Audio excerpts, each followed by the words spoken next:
Ya, terima kasih. Ini kami sampaikan mengenai perkenalkan dulu yang tadi sudah disampaikan oleh Mas Rizky bahwa nama saya Malik Mustafa, saya dari STP Trisakti. Nah, berikut ini kami akan menyampaikan best practice-nya pengelolaan PDDikti di STP Trisakti. Ini kami sampaikan untuk STP Trisakti. Ini milestone STP Trisakti. Ini mulai perencanaan tahun 2010 sampai dengan 2025, mulai dari pengembangan sistem pengelolaan berbasis smart campus menuju kualitas regional tahun 2010 sampai 2014, kemudian 2015 sampai 2019 adalah pengembangan kualitas STP Trisakti menuju daya saing global.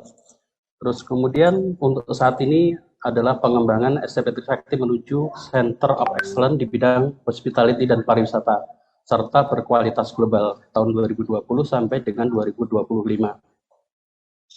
Selanjutnya ini adalah visi atau misi STP Trisakti tahun 2010 sampai 2025 ini menjadi perguruan tinggi pariwisata terkemuka dan pusat unggulan atau Center of Excellence pengembangan ilmu pariwisata dan hospitality. Untuk mencapai visi ini kami menggunakan misi high performance and competitiveness, terus kemudian inovatif in hospitality and tourism, kemudian high brand image and unity, kemudian high access and networking. Kemudian ini adalah data akreditasi STP Trisakti. Ini STP Trisakti mempunyai akreditasi untuk akreditasi perguruan tingginya. Alhamdulillah kami sudah mendapatkan unggul tahun 2021 ini. Sedangkan prodi, untuk prodi kami sudah mendapatkan A, kecuali untuk S2 kami masih mendapatkan B. Sedangkan yang satu prodi lagi, itu S3 ini baru 2 angkatan, insya Allah kami akan melaksanakan akreditasi tahun 2022. Kemudian ini jumlah mahasiswa STP Trisakti ini yang alhamdulillah sampai sekarang masih cukup stabil di sekitar 2000-an, 2000 lebih dikit. Meskipun kena pandemi, alhamdulillah masih tetap stabil. Saya lanjutkan. Untuk dosen kami hanya memiliki 82 dosen. Ini yang terdiri dari pendidikannya alhamdulillah semuanya sudah minimum S2, S3-nya masih sedikit, dan kalau Serdos alhamdulillah sudah kurang lebih 60% sudah mendapatkan Serdos. Saya lanjutkan kembali. Nah, ini untuk SDM di pengelolaan sistem informasi di STP Trisakti. Ini kami kelola untuk saat ini kami berempat. Saya sebagai koordinator, kemudian ada 1 orang programmer, 1 orang teknisi yang merangkap operator, juga 1 orang desain grafis yang merangkap teknisi. Nah, sedangkan untuk laporan PDDikti ini kami ada dibantu dari administrasi akademik dan mereka yang menjalankan, tapi tetap kontrolnya oleh saya. Untuk sistem informasi ini kami jalankan kurang lebihnya seperti ini. Jadi kami sebutnya adalah MySTPT supaya merasa memiliki.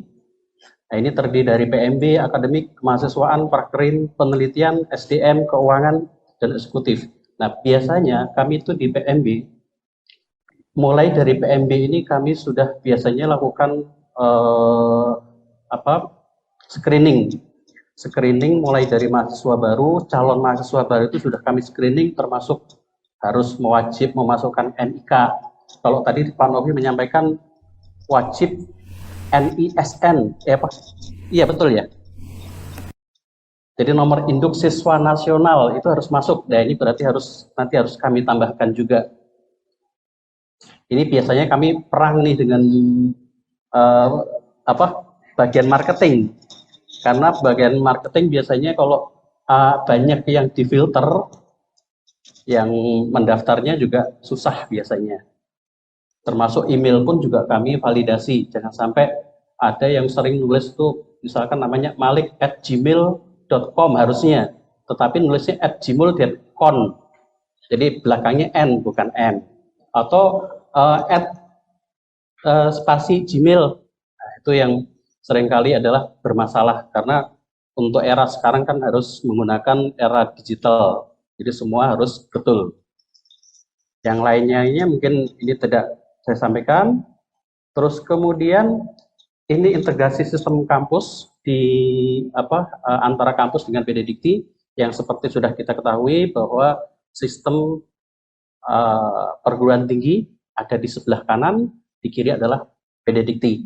Nah, My STPT ada di warna merah di bawah sini, terus ada feeder. Nah, kami menggunakan web service. Web service alhamdulillah kami bangun sendiri, jadi kami tidak menggunakan transporter ya, yang biasa importer. Jadi kami menggunakan web service yang kita bangun sendiri. Bentuknya apa? Nah, kami tampilkan seperti ini. Jadi ada di menu, kami tampilkan di menu ini, nanti tinggal transfer aja, mulai dari periode kuliah, mata kuliahnya, kurikulumnya, mata kuliah kurikulum, mahasiswa, kelas, perkuliahan, dan sebagainya. Ini kami sudah masukkan di dalam satu menu. Ini kami juga ada mengakses ke database-nya PD Dikti, database-nya feeder, menggunakan menu remote. Jadi bisa diakses langsung. Kalau tadi Pak Novi menyampaikan kalau mau ngambil data, ini insya Allah sih kami juga bisa lakukan itu. Ini sekedar contoh aja proses yang kami lakukan pada saat mentransfer. Jadi kami melakukan transfer, ini kalau misalkan data mahasiswa, kami tinggal klik aja, siapa saja yang mau ditransfer, tinggal klik menu, nanti akan ditransfer. Di sini ada biodata mahasiswanya yang pertama. Kalau biodatanya sudah oke, sudah nggak masalah, NIK-nya sudah terisi, ibu kandung juga sudah, dan lain-lainnya sudah terpenuhi, maka akan muncul setelah ditransfer itu akan muncul warna biru. Kalau belum ditransfer biasanya akan warnanya merah atau ada tandanya silang. Terus setelah biodata, transfer juga riwayat pendidikan. Yang ketiga, nilai transfer mahasiswa untuk mahasiswa yang pindahan. Dan yang keempat adalah prestasi mahasiswa. Ini kalau di feeder biasanya adanya di menu di aktivitas mahasiswa paling bawah kalau salah. Kemudian ini transfer perkuliahan kurang lebih juga sama, lewatkan saja. Nah, ini contoh yang di bawah ini, di belakang ini ada yang warna merah. Nah, warna merah ini yang menunjukkan bahwa ada data yang belum tertransfer. Ini nanti tinggal diklik jumlahnya, muncul di sini ada yang silang ini, tinggal satu. Berarti yang satu yang belum ditransfer tinggal diklik insert. Ini maka data akan ketransfer ke feeder. Kemudian data AKM juga sama. Ini di sini ada yang merah-merah ini tinggal transfer. Selanjutnya kalau setelah selesai transfer, kami baru mengecek ke feeder. Nah, di feeder ini yang sering kami lakukan adalah pengecekan di menu rekapitulasi, rekap pelaporan PD Dikti per checkpoint. Nah, dari sini nanti akan kelihatan berapa yang sudah mahasiswanya yang sudah tertransfer atau yang sudah berdasarkan AKM, yang aktifnya berapa, yang cuti berapa, di mahasiswa barunya juga akan terdeteksi. Setelah ini dirasa benar, oke, maka saatnya kita lakukan sinkronisasi ke PD Dikti. Ini untuk feedernya. Nah, setelah selesai dari sinkronisasi, jangan lupa untuk lakukan pengecekan di PD Dikti PD Dikti admin.kemdikbud.go.id. Jadi PD Dikti pusatnya. Ini biasanya kami lakukan pengecekan adalah rekap mahasiswa yang belum terlapor. Ini jangan sampai kalau mahasiswa kan selalu harus ada AKM-nya atau LSM-nya. Jadi di sini yang harus kita cek, kalau misalkan masih ada muncul di sini angka, berarti ada yang belum dilaporkan. Ini jangan sampai.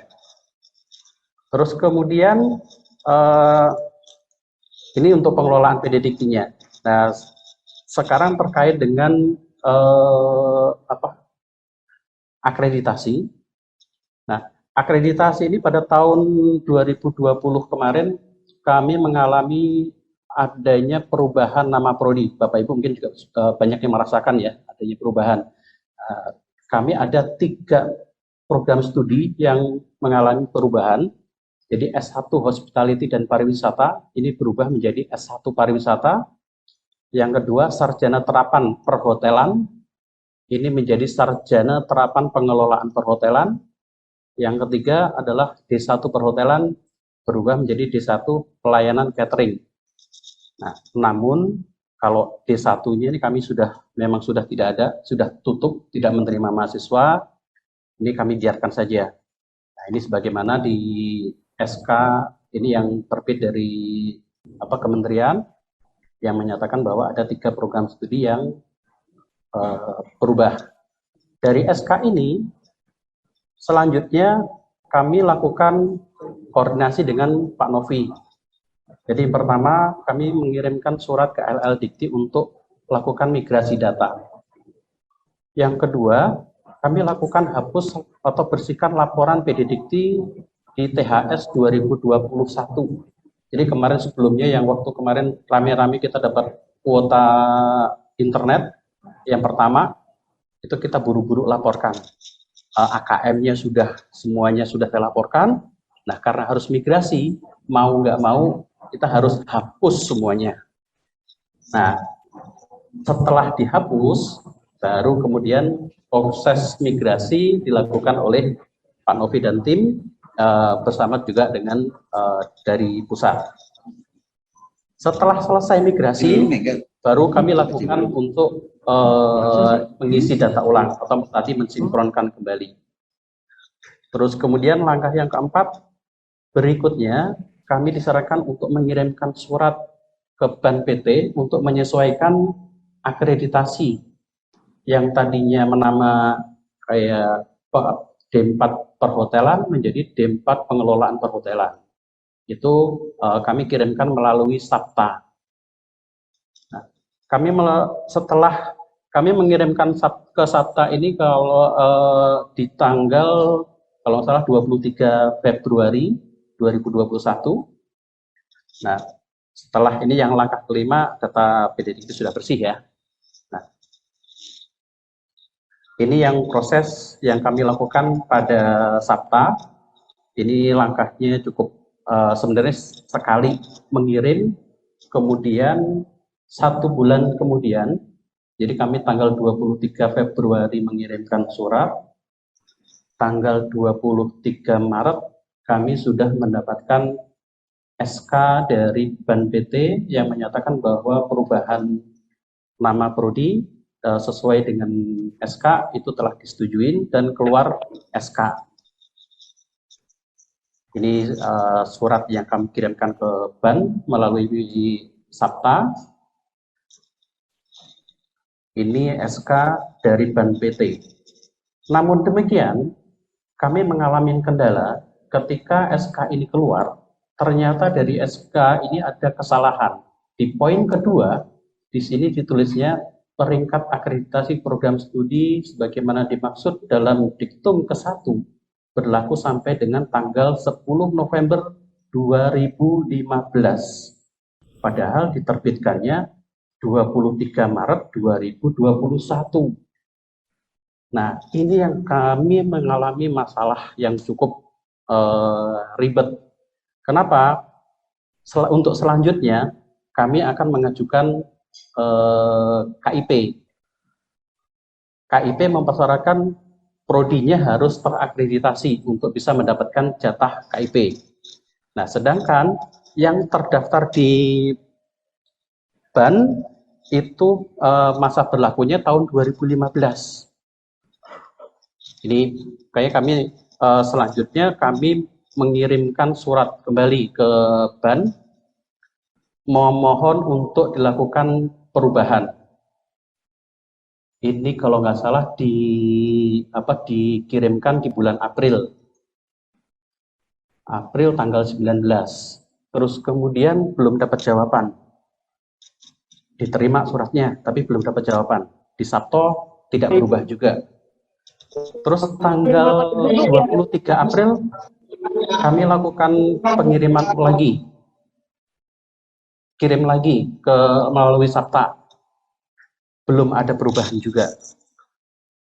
Tanggal 15 Juni kami terus ini sama yang mengajukan KIP ini saya dikejar-kejar.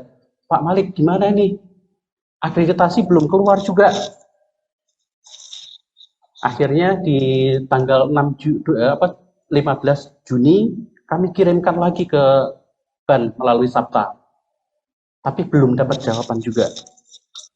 Alhamdulillahnya tanggal 21 Juni kami kirimkan kembali. Jadi kami meminta ini sampai 4 kali mengirimkan permohonan untuk perbaikan akreditasi. Alhamdulillah di bulan Juni, akhir Juni, SK kami terima dengan SK yang sudah betul. Jadi di sini muncul akreditasi berlaku sampai dengan 10 November 2025. Jadi ini proses yang cukup ribet karena ada yang mengejar-ngejar dari kami dari tim yang mengajukan KIP ini harus segera sampai kalau nggak salah waktu itu di batas akhir LLDT itu menentukan batas akhirnya tanggal berapa Bu Citah ya itu ya. Itu sampai detik itu pun akreditasi belum keluar juga. Tapi alhamdulillah dari LLDT tetap memberikan kelonggaran dan akhirnya kami juga menerima mahasiswa KIP yang lumayan juga, kurang lebih kalau nggak salah sekitar 300-an. Nah, demikian yang dapat kami sampaikan. Terima kasih atas perhatiannya. Mungkin ada sharing atau ada yang mau disampaikan, silakan. Terima kasih. Selamat siang, salam sejahtera, salam sehat selalu. Yang saya hormati Bapak Boy Alexandre, Koordinator Kelembagaan dan Sistem Informasi, Ibu Titah, Ibu Nurul, dan beserta seluruh tim LLDT Wilayah 3 Jakarta. Alhamdulillah, saya merupakan satu penghargaan untuk saya yang tiba-tiba diundang oleh LLDT untuk sharing ya Bapak Ibu. Saya Yara dari Sekolah Tinggi Manajemen IPI dan saat ini posisi saya di IPI sebagai Officer Penjaminan Mutu yang alhamdulillah sudah lumayan. Saya di IPI sudah 7 tahun dan sebelum di IPI saya di salah satu perguruan tinggi pariwisata juga. Itu sudah mulai dari Pudir 3 kemahasiswaan, kemudian saya di operator PDDikti juga di relation untuk government. Itu pengalaman-pengalaman saya dan mungkin ini juga Pak Novi dan Bu Tita mengundang saya karena IPMI itu mengalami migrasi. Kita tuh migrasi atau penyesuaian nama program studi dari program studi manajemen jadi program studi administrasi bisnis, baik untuk itu program S1 dan program S2 Bapak Ibu. Nah, mungkin saya bisa dibantu oleh Ibu Tita, minta tolong dibantu Ibu. Jadi pada intinya, kalau dari pagi sampai saat ini, yang saya amati, yang saya perhatikan adalah kalau tadi kan sudah ada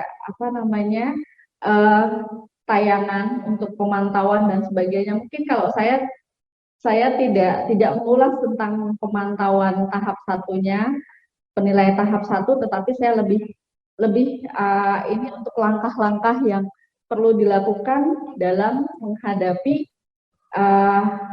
proses reakreditasi atau sekarang ini kan karena Permen nomor 5 itu kita ada perpanjangan otomatis. Nah, itu yang membuat kita agak agak agak bingung gitu ya.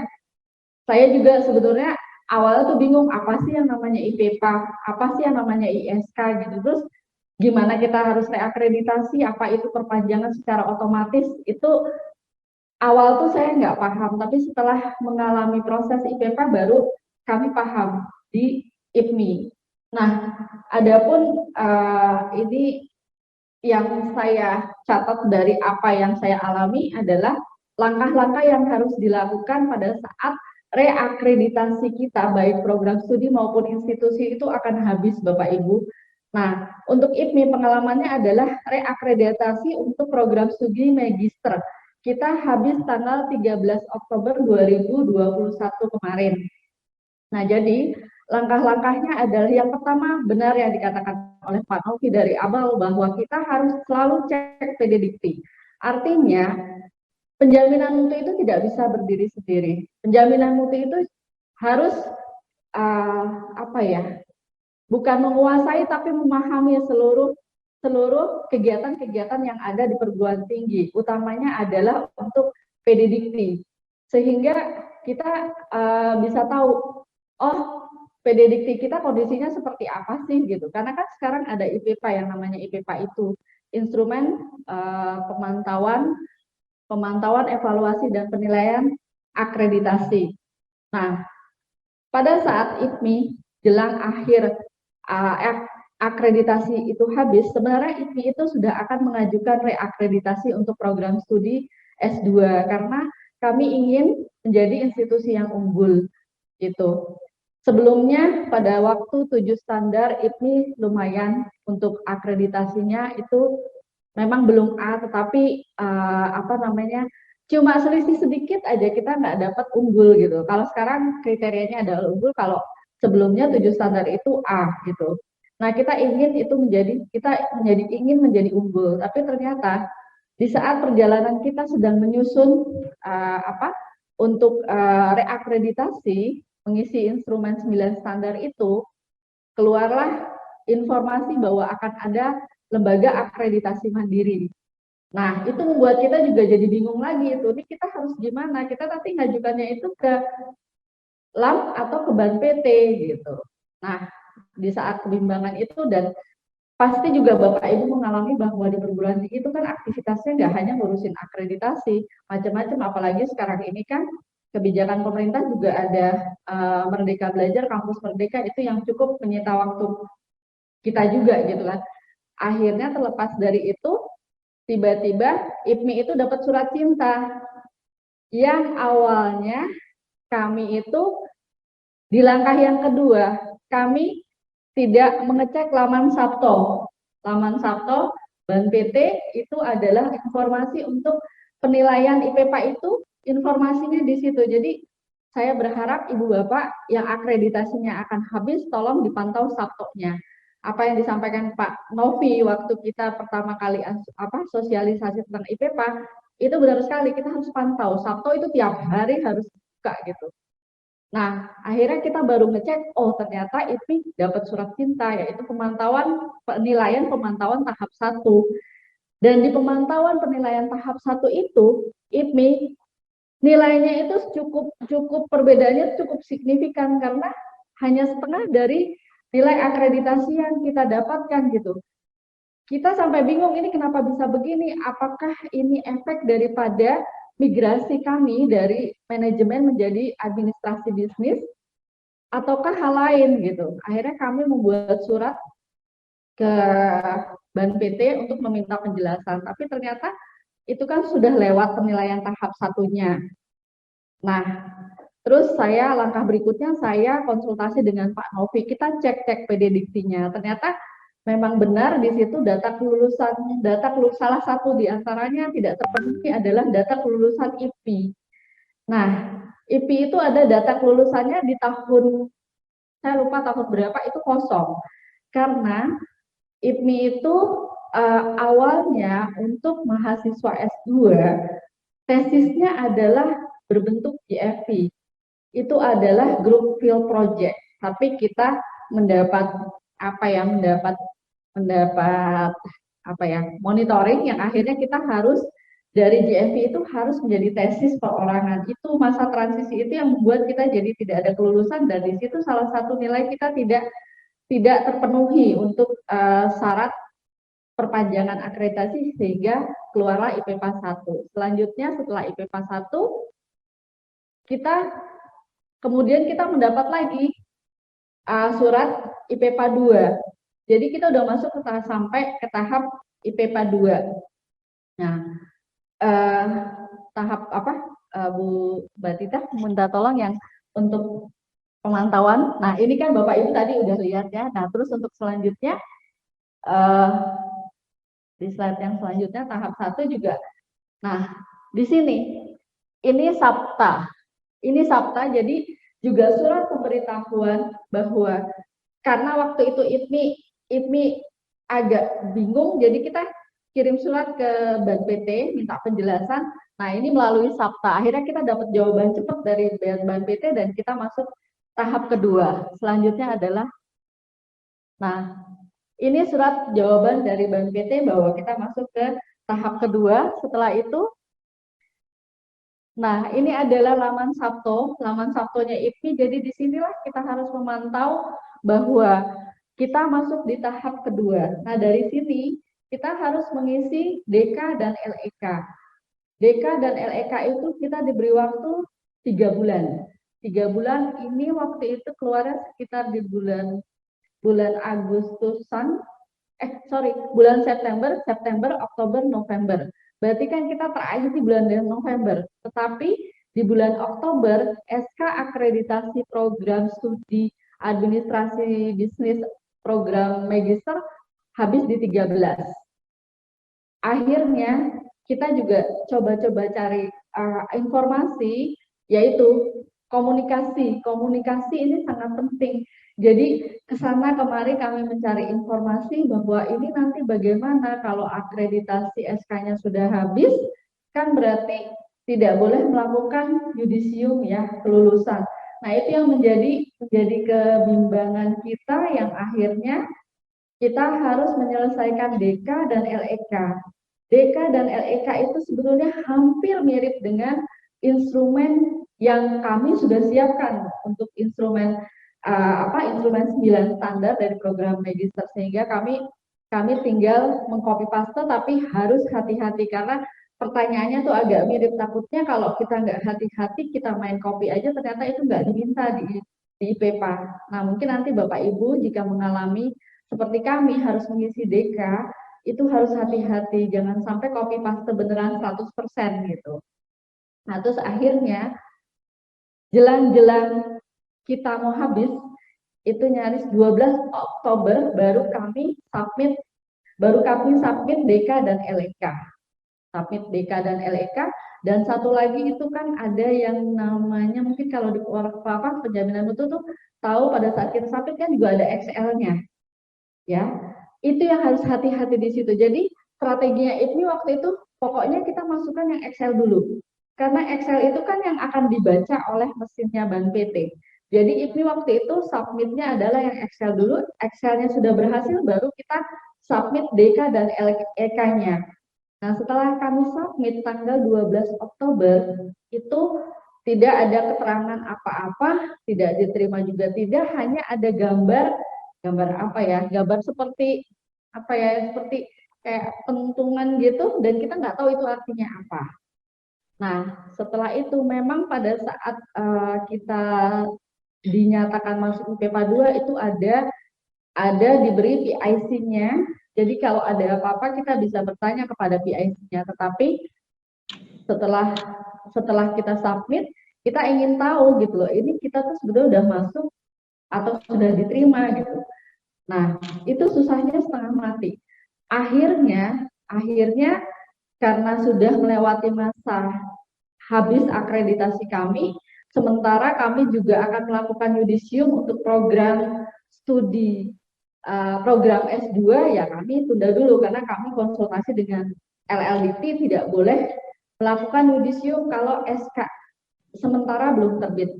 Akhirnya ya udah kami menunggu sampai SK sementara terbit, itu pun prosesnya lumayan lama.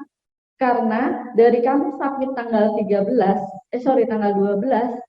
itu dokumen baru bisa diterima itu sekitar bulan November tanggal 5. Tanggal 5, setelah tanggal 5, itu pun baru diterima, kami kejar-kejar untuk SK-nya.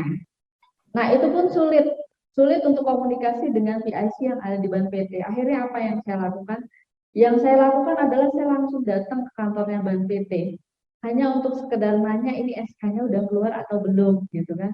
Karena kan pernah disampaikan oleh Dewan Direktur Eksekutif Ban PT waktu itu masih Prof. Menyatakan bahwa kalau akreditasi kita habis itu seminggu sudah keluar gitu, tapi kan ini tidak karena IP masuk IPPA gitu. Nah setelah itu saya ke kantor Ban PT, ternyata melihatnya itu bukan dari ajuan kita, tetapi dari daftar SK keluar. Dan itu saya datang udah lewat dari tanggal 9, padahal surat itu keluar di tanggal 9 November. Nah, disinilah yang menurut saya, bahwa komunikasi itu penting, dan kalau misalkan kita komunikasinya lama, ya mungkin enak ya bagi perguruan tinggi yang ada di Jakarta, gitu kan. Kantor Ban PT-nya dekat, tapi alangkah kasihan gitu kalau perguruan tinggi yang ada di luar Jakarta. Jadi, kalau memang komunikasi itu agak terhambat, kalau menurut saya gitu, saya sarankan lebih baik kita langsung aja ke kantor Ban PT, walaupun memang dalam kondisi saat ini, tapi mereka ada yang melayani dan itu humasnya ada setiap hari di sana. Jadi saya dibantu oleh humasnya yang akhirnya alhamdulillah tanggal 9 November ternyata SK sementara akreditasi untuk program studi S2 kami keluar gitu. Dan tadi seperti yang dikatakan oleh Pak Aris tadi bahwa kenapa kok nggak ada sertifikatnya? Karena ini adalah SK sementara, jadi memang tidak ada sertifikatnya, tetapi ada surat penyertanya menjelaskan bahwa SK yang dikeluarkan sementara itu memang belum ada sertifikatnya. Itu maksudnya menyatakan bahwa itu merupakan SK sementara. Tapi secara hukum banyak juga dari teman-teman yang menyatakan itu sebenarnya bukan SK sementara gitu. Itu perdebatan di orang-orang hukum gitu ya. Karena kebetulan saya ini juga pengurus aktisi baik wilayah 3 dan juga aktisi pusat, jadi kami juga juga sedang memperjuangkan juga ini. Jadi rekaman ini bisa kita lihat di email kita. Gitu loh. Rekaman ini bisa dilihat di ada akreditasi otomatis perpanjangannya, tetapi harus ada pengajuan IPPA. Itu sebetulnya yang buat kita bingung gitu. Nah, terus kemudian saya lanjutkan kembali setelah kami mendapat SK itu dan kami sudah submit, dan sampai dengan dari November sampai dengan kemarin 2 hari yang lalu itu statusnya setelah diterima setelah SK keluar itu adalah menunggu proses akreditasi. Ternyata ini berjalan terus. Jadi ini berjalan terus. Saya tanya kenapa kok begini statusnya. Jadi karena sudah masuk IPPA 2 itu melalui proses akreditasi yang nantinya setelah ini adalah akan ada proses angka kecukupan, yaitu penilaian dari asesor. Nah, IPMI kena lagi karena ada pergantian kan struktur di Ban PT, sehingga ya IPMI harus tunggu lagi, dan sampai sekarang baru kemarin hari Selasa saya lihat bahwa statusnya IPMI udah masuk AK. Nunggu lagi nanti nih setelah AK, hasilnya apa? Kalau hasilnya sudah bisa ditetapkan, dari hasil isian submit DK dan LK-nya IPMI ini terpenuhi, IPMI akan langsung keluar SK, bukan SK sementara lagi, dan nanti SK penetapan beserta sertifikatnya. Tetapi kalau IPMI ternyata pada saat penilaian angka kecukupan ini IPMI tidak memenuhi, IPMI akan masuk di tahap ketiga. Tahap ketiga itu visit oleh asesor. Nah, nanti kalau udah visit itu akan kenanya dengan perimbangan kriteria, dan nanti SK-nya atau penetapannya itu keluar dengan penetapan yang baru. Unggulkah, baik sekalikah, atau baik. Itu. Kalau masuk tahap 3. Sebetulnya sih kepinginnya sih ikut status yang sekarang, karena kalau status yang sekarang IPMI ikut, katakanlah masuk unggul gitu ya, berarti kan sudah ada penyetaraan tuh, yang 1B, yang satu kan syarat unggul. Nah, nanti di institusi sebetulnya yang menguntungkan karena kan IPI inginnya unggul gitu kan. Itu. Tapi saat ini ya IPI masih harap-harap cemas gitu loh. Masih harap-harap cemas menunggu hasil penilaian angka kecukupan dari asesor Ban PT. Itu aja Bapak Ibu yang saya bisa sharing di sini. Jadi sekali lagi yang paling penting adalah menurut saya adalah komunikasi. Komunikasi yang baik di internal perguruan tinggi itu sendiri karena orang yang ditempatkan posisi di penjaminan mutu ini harus selalu berkoordinasi dengan orang-orang yang mengerjakan PD Dikti. Jadi harus tahu nih sekarang, kalau dulu kan kita nggak, mungkin kayak saya juga saya nggak aware gitu loh dengan PD Dikti, tapi sekarang kan saya harus tahu karena kan kita bisa menilainya kita akan masuk ke pemantauan tahap 1 atau tidak dari PD Dikti ini gitu. Jadi demikian Bapak Ibu yang saya bisa sharing. Mudah-mudahan informasi ini bermanfaat dan jika nanti Bapak Ibu ingin komunikasi dengan Ban PT, kalau memang mau tanya dengan siapa, silahkan aja bisa japri saya, nanti saya bisa beritahu di sana komunikasinya dengan siapa. Terima kasih. Assalamualaikum warahmatullahi wabarakatuh.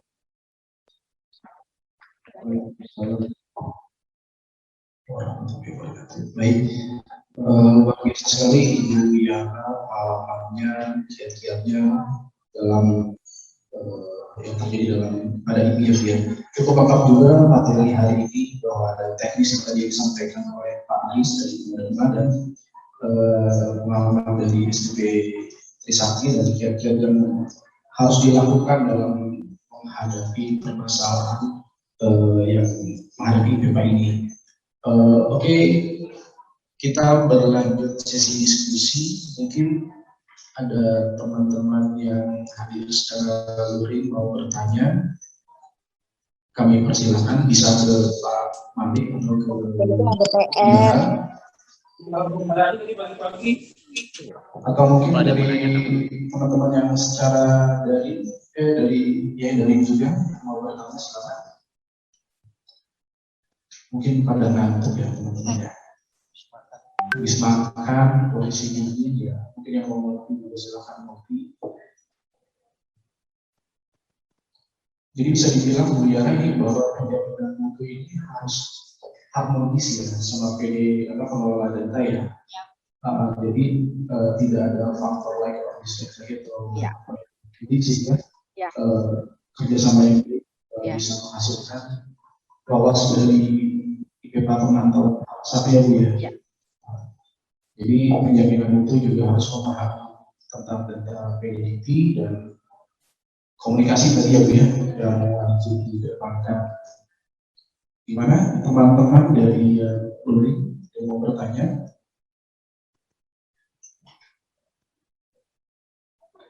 Oke, silakan. Izin Bapak bisa disebutkan nama. Izin ada yang terakhir apa? Jadi saya Imam Hidayat yang di Persatuan Pertumbuhan Ibu. Oh ya. Mau izin aja untuk ini, pastikan yang saya pastikan apakah memang harus memang saya itu hatinya itu baik sekali dan masih karena kami dari ada satu program studi yang sama nomor kapasitas kalau dibagi jadi mohon apapun seperti itu karena kami belum tahu nih karena berikutnya kami biasanya kami tahunya kalau IPA itu dari apa seperti itu. Jadi kalau memang seperti itu baik sekali baik dan gimana tujuannya gitu. Karena kan kami harus melaporkan dan melaporkan seperti ini gitu. Jadi kami belum tahu kan dari apa memang biasa kami tidak gitu. Oke. Baik Pak Imam dari Mercu Buana. Ini pun informasi ini kami mendapat penjelasan dari Humasnya Ban PT Jadi apa bedanya kalau kita masuk visitasi gitu? Karena kan dokumen yang kita masukkan, yang Bapak masukkan itu kan yang kriteria 9 ya Pak, 9 kriteria. Jadi penilaiannya pun hasilnya nanti akan mengikuti dari 9 kriteria itu Pak. Kalau 9 kriteria itu kan hasilnya adalah nanti akhirnya unggul, baik sekali, dan unggul. Dan baik. Jadi nanti mohon Bapak tanyakan juga aja kembali gitu loh Pak. Kemarin sih penjelasan dari Mas Ban PT-nya seperti itu Pak, gitu. Sebenarnya ke depan kan juga nanti semua akan berubah Pak. Akan berubah semuanya dengan 9 kriteria dan pastinya juga statusnya mengikuti status yang 9 kriteria. Menurut saya seperti itu. Insya Allah Pak pasti kayaknya akan itu deh, akan menjadi status yang unggul, baik sekali atau baik. Dan kalau Bapak Ibu ingin statusnya berubah seperti itu melalui proses ISK itu. Tapi ISK hati-hati, jangan jelang akreditasi habis, tunggu aja sampai perpanjangan otomatis. Setelah itu baru ISK. Dan menurut saya nih, tadi saya lagi berpikir lagi gitu, karena kan sekarang sudah mulai nih LAM, Lembaga Akreditasi Mandiri. Dan saya berpikir ini kebetulan ini berturut-turut. Jadi akreditasi program studi magister dulu yang habis, kemudian institusi, baru program studi S1. Itu urutan Pak, 2001, 2002, 2023. Dan jujur ya Bapak Ibu, untuk kita akreditasi melalui Lembaga Akreditasi Mandiri ini kan tidak gratis ya. Itu biayanya cukup tinggi. Jadi saya tadi berpikir bahwa kenapa kita harus ngajukan reakreditasi ulang, lebih baik kita tunggu aja dulu sampai yang perpanjangan, kan dapat jatahnya ya sekali kan, jadi ikutin aja dulu yang perpanjangan otomatis, setelah itu baru kan 5 tahun kan Pak. Nah 5 tahun kan kesempatan kita ya nabung-nabung lah untuk proses akreditasi mandiri, saya pikir begitu ya. Dan kalau memang Bapak Ibu sudah mantap untuk merubah statusnya menjadi unggul, baik sekali atau baik, ya silahkan ajukan ISK. Ini juga saran dari asesor, karena kemarin ini kami, alhamdulillah kami masuk dalam proses bimbingan teknis untuk institusi menuju unggul dari lembagaan Dikti Pak. Dan saya minggu lalu kami baru saja divisitasi, jadi itu informasi-informasi itu yang kami dapatkan dari asesor Ban PT juga, karena memang yang melakukan simulasi sih sebenarnya kemarin itu, tapi menurut kami ini adalah hal yang bermanfaat, banyak informasi yang kami dapatkan dari asesor Ban PT itu. Terima kasih. Ini sih hanya pendapat saya, jadi silahkan, mungkin akan ada yang berbeda pendapat, ya silahkan aja, karena kalau saya pikir logika saya ya udah, kita lebih baik nggak usah reakreditasi dulu, tetapi kita tunggu perpanjangan yang free, 1 kali lumayan loh Pak biayanya gitu kan. Apalagi kalau LAM PTKes kan itu sudah memang oleh LAM kan, jadi lumayan juga itu cerita teman-teman bahwa lumayan lah prosesnya, di samping itu juga kan harus mengeluarkan biaya yang tidak sedikit. Ya, terima kasih Pak Imam atas pertanyaannya. Oke, ini Ibu Yara tadi ada pertanyaan dari Istiani terkait informasi PSI dari BPT ya. Mungkin dari Istiani nanti bisa jadi langsung Ibu Yara ya Bu ya. Tanya tentang ini yang tadi disampaikan bahwa PSI dari BPT karena namanya ya Bu ya.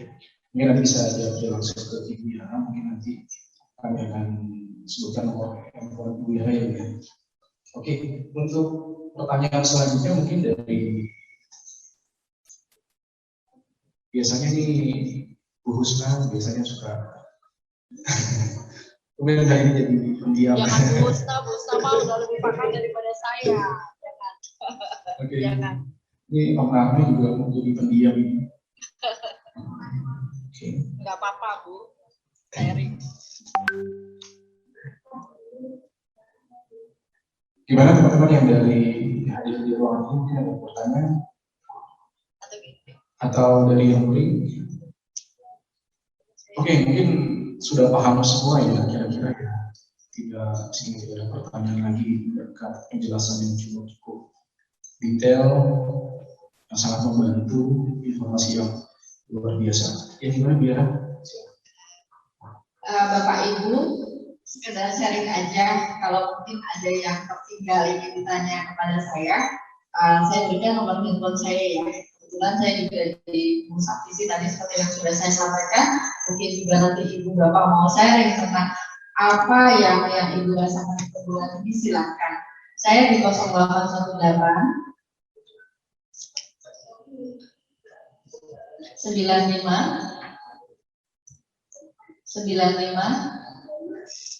37. Jangan minta transfer pulsa ya Bapak Ibu. Oh tapi tunggu, saya juga ini lagi di masa yang lagi nggak nyaman juga, karena sebelumnya saya tuh juga ada Telegram.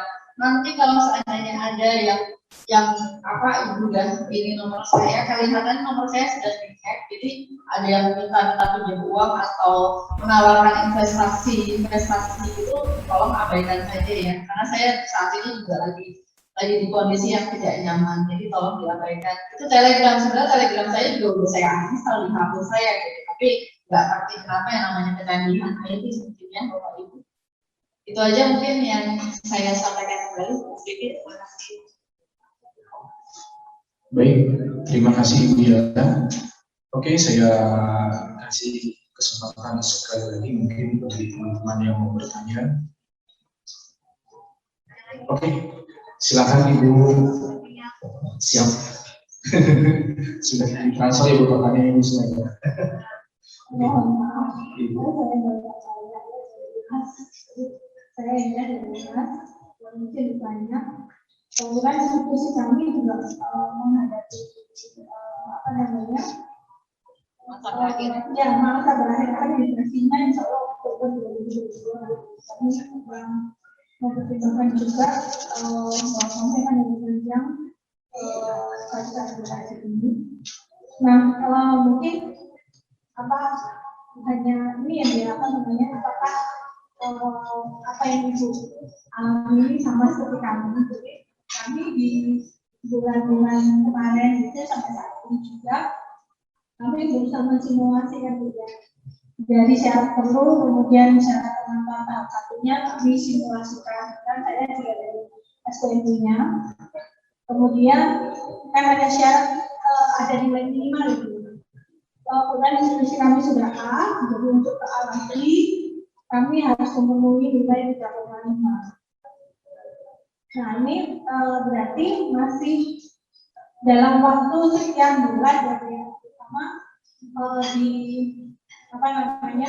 di kriteria pertama itu adalah nilai akreditasi program studi.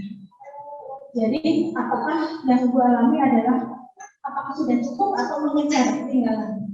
Karena kebetulan kami setelah saya simulasi itu nilainya hanya 3,1.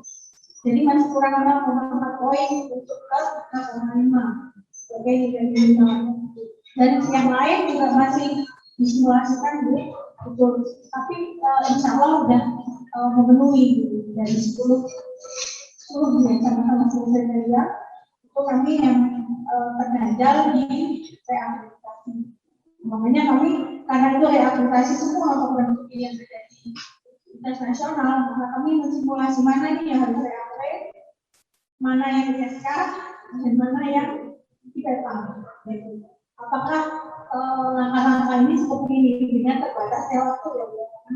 Karena kita kan maunya beberapa bulan itu sudah harus melaporkan yang sama dengan program studi gitu ya, di mana bulan ke-6 sebelum berakhir kami data kami sudah memenuhi syarat perpanjangan. Itu saja Bu yang apakah langkahnya sama juga. Terima kasih Bu. Ya, terima kasih Bu Indah dari UNAS ya, akreditasi institusinya udah air ya. Sudah. Ini kalau sebenarnya habisnya malah bulan ini Bu, ini September 2022. Kemarin atas saran dari asesor pada saat mereka visit itu kan untuk institusi ya. Institusi itu kan mengikuti prodinya, ya kan. Dan kalau misalkan memang ada prodinya yang harus reakreditasi, nggak mungkin juga dalam waktu pendek ini juga reakreditasi kan Bu. Gitu. Nah, yaitu kalau saya juga sebenarnya harap-harap Mas, tapi yang pasti karena sudah kena di IPK yang tahap A2 nih yang program studi magister dan kita kemarin sempat ada migrasi, kemungkinan pasti kita nggak pantau lagi nih, gitu kan, gitu karena di prodinya kan udah kena pantau gitu. Kalau jadi saya mungkin akan laporan tetap ke pimpinan bahwa hasil penilaian dari penjaminan itu bahwa kita sudah memenuhi, tinggal sedikit lagi. Tapi di dalam waktu dekat kita juga harus mengejar yang reakreditasi, rasanya nggak juga. Kalau saya sih saya menunggu aja proses reakreditasi perpanjangan, kan itu memang haknya perguruan tinggi mendapatkan perpanjangan. Nah, yang perlu lagi kehati-hatiannya itu tadi, karena kalau pemantauan tahap 1 kan mesin to mesin. Sementara itu tadi kan, antara mungkin sebuah layanan di BPT yang ada di kita, di PDDT-nya, di PDDT itu belum sama mungkin pemahamannya. Itu sebenarnya yang jadi apa namanya, ada kadang tuh nggak sama dengan apa yang sudah kita perhitungkan gitu. Tadi saya juga udah diskusi sama Mas Rizky ini nih, ya kita sih memang ini kan semua dari masa transisi ya. Nah, juga kan orang untuk memahami PDDT itu nggak sehari 2 hari, dia harus tahu sebelumnya kan. Dan di BPT kan harusnya juga paham gitu loh, apa PDDT itu seperti apa gitu. Ya kalau ada perbedaan itu wajar, tapi ya itu tadi akhirnya kan yang menjadi apa ya, menjadi ininya kan perguruan tinggi kan, artinya bisa dikatakan pendidikan karena nilainya beda banget gitu loh. Kita udah rajin loh laporan PDDT, kayaknya kita udah 100%, kita udah bener laporan, tapi kenapa nilainya hanya sekian gitu loh dari BPT. Itu yang perlu ditanya. Kalau dari Pak Aris tadi kata beliau memang paham IT dan memang backgroundnya dia IT, mungkin lebih paham. Kalau saya nggak begitu paham tentang IT ya, saya pasrah aja gitu. Udah sekarang apa yang perlu kita perbaiki? Jadi balik lagi Bu Indah, kalau saran saya sih ya menunggu aja kayak akreditasi. Gitu kan, mudah-mudahan masih bisa bertahan dengan status A ya Bu, bukan unggul, karena kan itu masih diperolehnya pada saat 7 kriteria ya, 7 standar, bukan 9 kriteria. Itu sih Bu Indah, kalau boleh saya sarankan seperti itu aja. Terima kasih, sama Bu.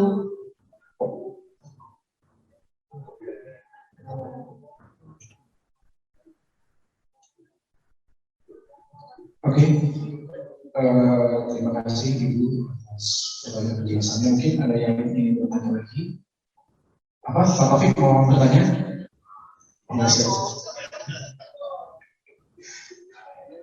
Gimana, teman-teman saya, Bapak Ibu sekalian?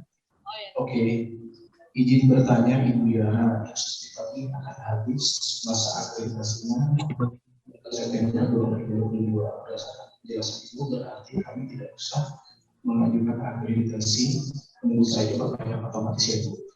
Monggo Ibu. Baik, yang bertanya ini, saya tidak bisa memberi, iya tidak usah perpanjangan, itu balik lagi ke keputusan daripada perguruan tingginya. Tapi kalau saya amati dari pengalaman yang saya dapatkan ya seperti itu, kita tunggu aja sampai reakreditasi yang otomatis gitu. Itu kan hak kita gitu kan, boleh dong gitu. Ketika kita harus reakreditasi, tunggu ini prodinya apa ya Mas? Nah, kesehatan ya. Kalau kesehatan memang melalui PTKes ya. Iya. Kalau kesehatan melalui PTKes. Nah, itu saya tidak terlalu apa ya. Itu kalau untuk PTKes apakah juga perpanjangan otomatis atau bagaimana? Tapi harusnya perpanjangan otomatis juga karena PTKes ada 2 ya, dari sama dari bank itu sendiri. Mungkin bisa nanti ditanyakan ke apa kan ada ya organisasi, ada asosiasinya untuk perguruan tinggi kesehatan. Itu mungkin, mohon maaf kalau jawaban saya kurang memuaskan. Terima kasih. Oke, baik.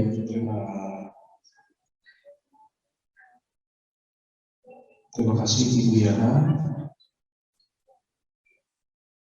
Kira-kira ada yang mau bertanya lagi? Oke, Bapak di belakang. Bapak dengan Bapak siapa itu dari perguruan tinggi mana Bapak? Assalamualaikum warahmatullahi wabarakatuh. Waalaikumsalam. Saya Agus dari Indonesia Ada yang saya mau tanyakan Ibu, belum lama ini saya mendapatkan surat dari kebetulan kita sedang reakreditasi ya, dua prodi kita itu. Tapi sebelum lama ini kita dapat surat IPK gitu, tapi kita belum, dari surat itu belum ada tindakan apa sih Bu. Cuma yang ingin saya tanyakan, apa yang harus kita lakukan gitu dengan surat itu, apa kita menunggu balasan dari surat itu, jawaban dari surat itu sendiri, untuk apa tidak mengajukan IPK, bagaimana itu persiapannya gitu maksudnya. Baik, terima kasih Pak. Siapa tadi saya? Ya, Agus Ibu dari Indonesia Bank. Oke, dari Inspo ya. Pak Agus, itu sama persis dengan yang IPI alami. Jadi pertama tuh IPI dapat itu IPK 1 ya Pak. Nah, pemantauan.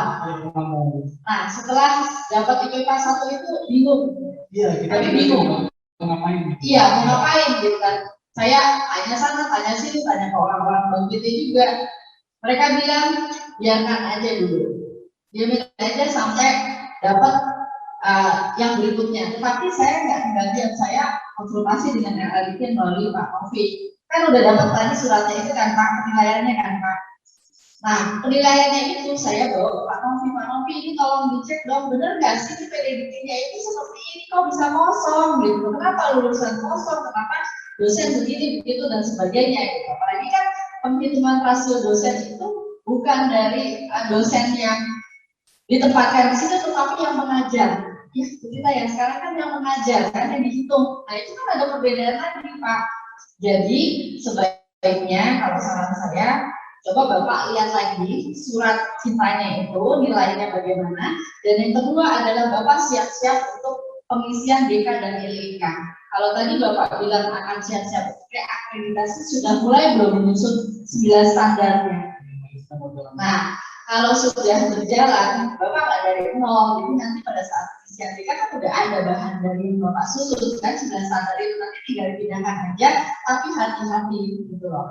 Hati-hati pengisiannya, karena hampir mirip banget ya, 99% udah sama. Tapi jangan salah, yang paling penting adalah di Excel itu, Pak. Itu sih saran saya, jadi tunggu aja sampai dengan yang kedua. Biasanya sih itu kalau udah ada perbedaan nilai yang signifikan itu akan masuk ke tahap berikutnya, Pak. Gitu. Tapi nggak usah kecil hati, itu biasa. Maksudnya, jadi kita tahu gitu. Oh, ternyata IPK sih seperti ini. Gitu. Kita ngisi DK itu seperti ini, ngisi LIK itu seperti ini. Jadi banyak hikmah yang kita dapatkan juga. Tadinya kita berpikir, aduh ini dapat surat cinta seperti ini, kok rasanya jadi jelek ya. Tapi kan enggak gitu. Jadi kita belajar, kita belajar untuk mengisi dengan 9 standar, Pak. Sorry 9 kriteria itu jadi kita dipaksa gitu, Pak. Tapi itu nggak usah jadi ini, tapi untuk motivasi aja, Pak. Itu malah alhamdulillah bagus kok, Pak. Ya, terima kasih Pak Agus. Pak Agus, mohon nanti sampelnya dipantau terus ya Pak.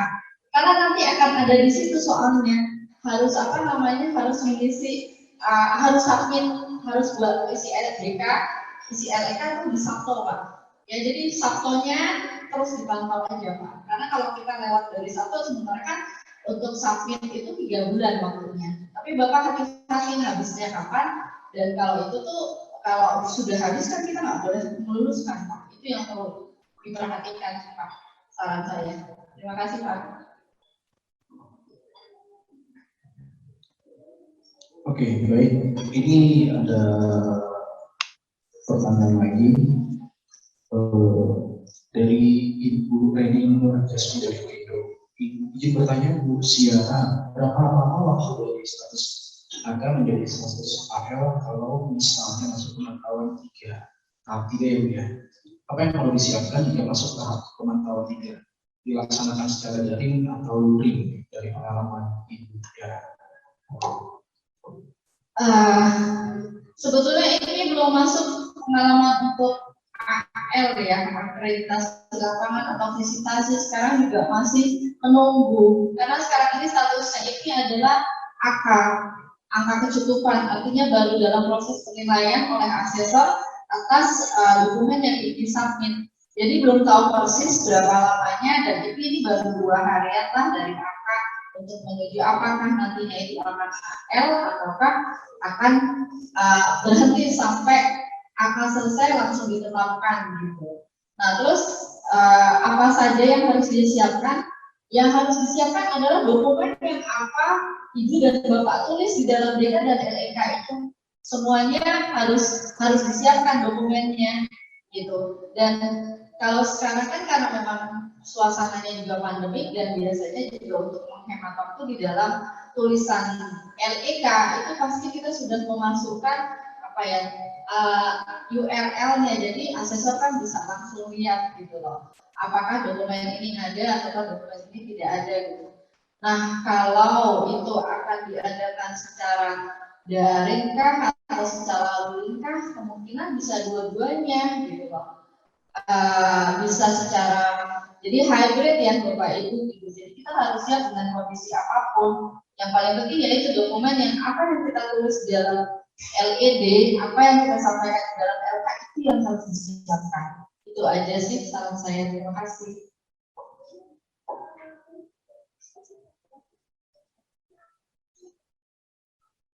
Oke, ini mungkin satu pertanyaan lagi yang terakhir. Ya, Bu Tita ya, satu lagi Bu Tita ya. Dari Ibu Rahani Ibu Praetno dari 031 sekian. Ini bertanya dari Stefan ya. Prodi kami sudah dapat hasil BK tahap 1 tanggal 10 November. Dilanjutkan ke tahap 2 sedangkan masa hasil akhirnya habis 1 November 2021. Berapa lama waktu kami untuk mengisi DK dan LK? Mohon penjelasan. Terima kasih.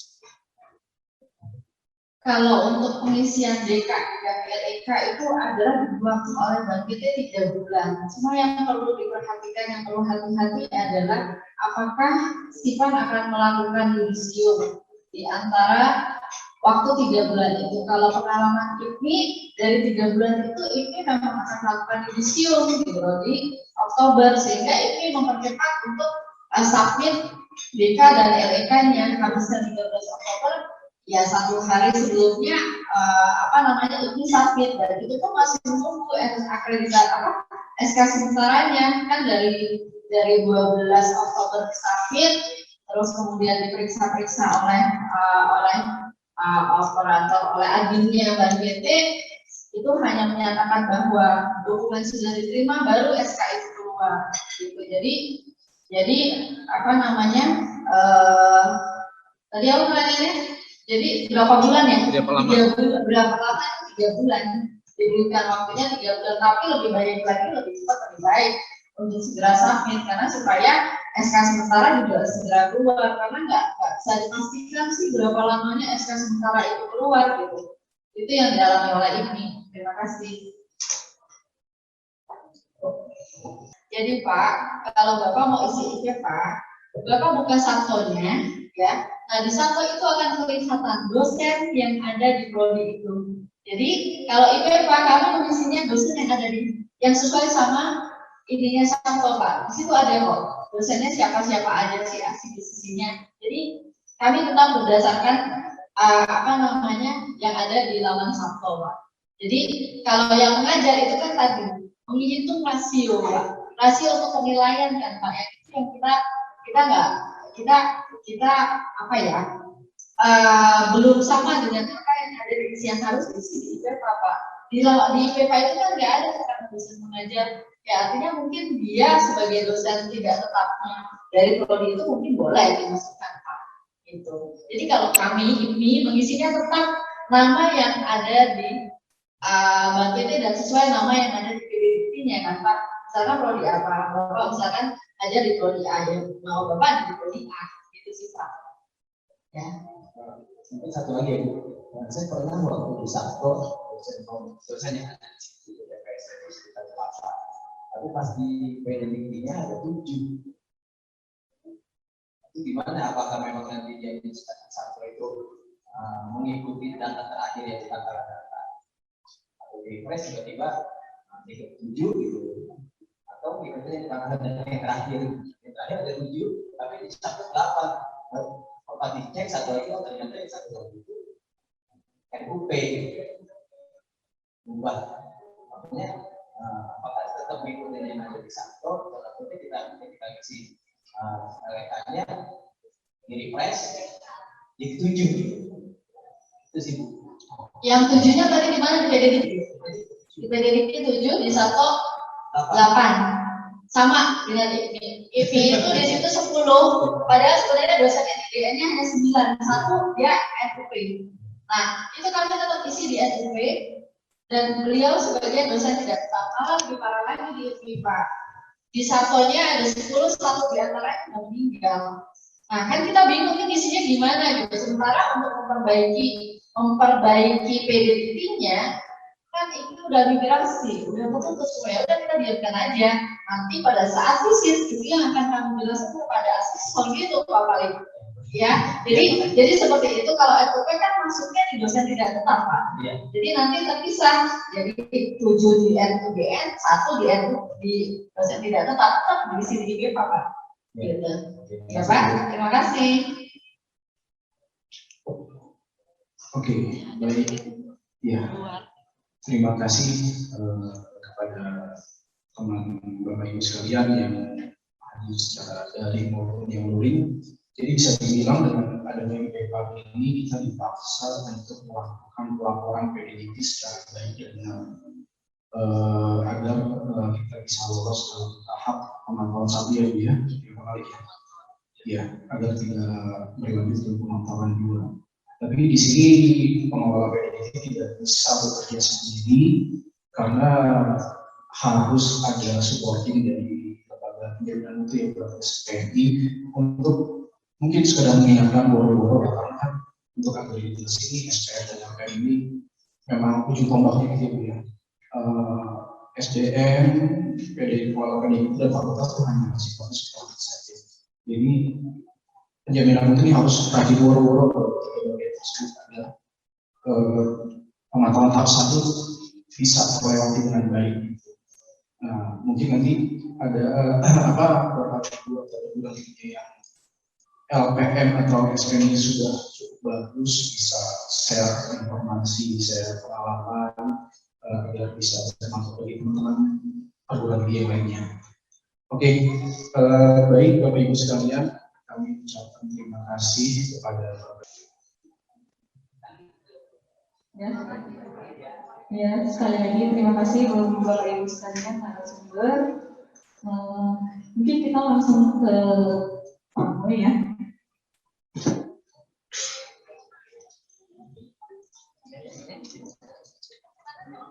Rizky, makasih ya. Sorry. Sini. Iya. Monggo Pak. Silakan Pak. Boleh. Mbak Tita. Boleh di atas. Bu Yara minta foto dulu. Enggak. Oh enggak. Oke.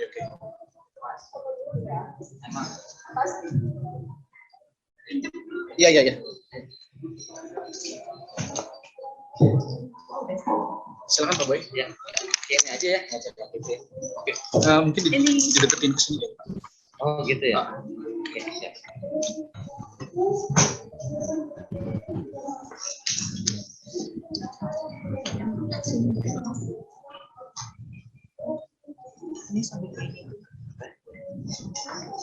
Ini pakai ya dekat aja.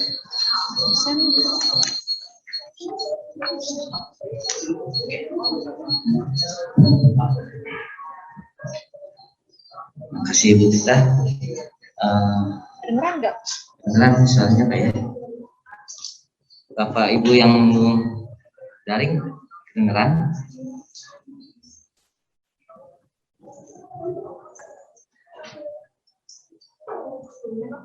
Siap. Baik. Yang kami hormati Bapak Ibu narasumber,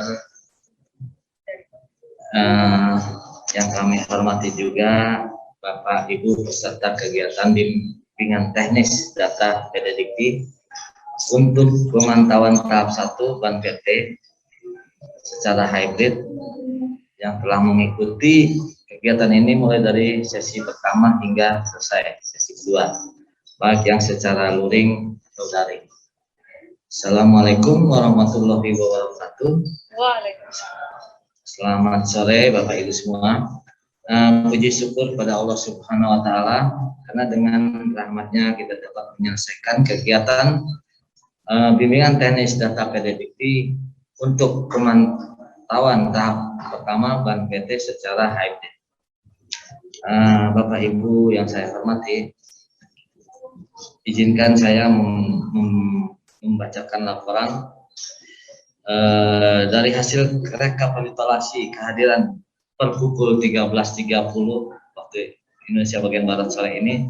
Terdapat 198 perguruan tinggi dengan total partisipan sebanyak 353 orang yang telah hadir dalam kegiatan hari ini secara touring dan daring. Peserta yang telah hadir pada kegiatan hari ini adalah pengelola aplikasi PDDikti dan perwakilan dari tim SPMI. Adapun rincian peserta yang telah hadir pada kegiatan bimbingan teknis pada PDDikti untuk pemantauan tahap pertama Ban PT secara hybrid sebagai berikut.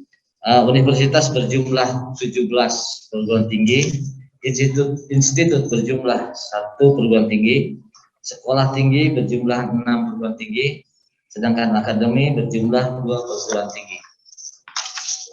Untuk rincian peserta daring yang telah hadir pada kegiatan bimbingan teknis pada PDDikti untuk pemantauan tahap pertama Ban PT secara hybrid sebagai berikut.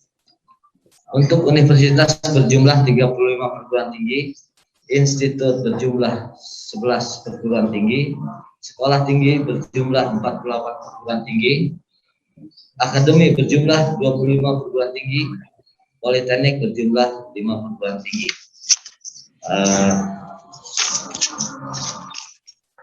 Demikian laporan penutupnya. Dengan demikian beri aplaus kepada Bapak Ibu narasumber.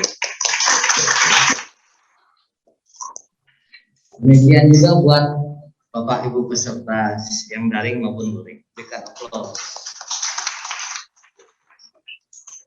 Dengan mengucap alhamdulillah, maka acara di hari ini resmi ditutup. Semoga kita semua selalu diberikan kesehatan oleh Allah Subhanahu wa Ta'ala. Amin. Sekian dan terima kasih. Assalamualaikum warahmatullahi wabarakatuh. Waalaikumsalam.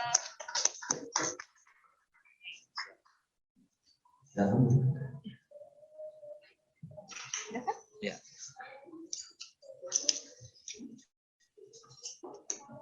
Recording stopped.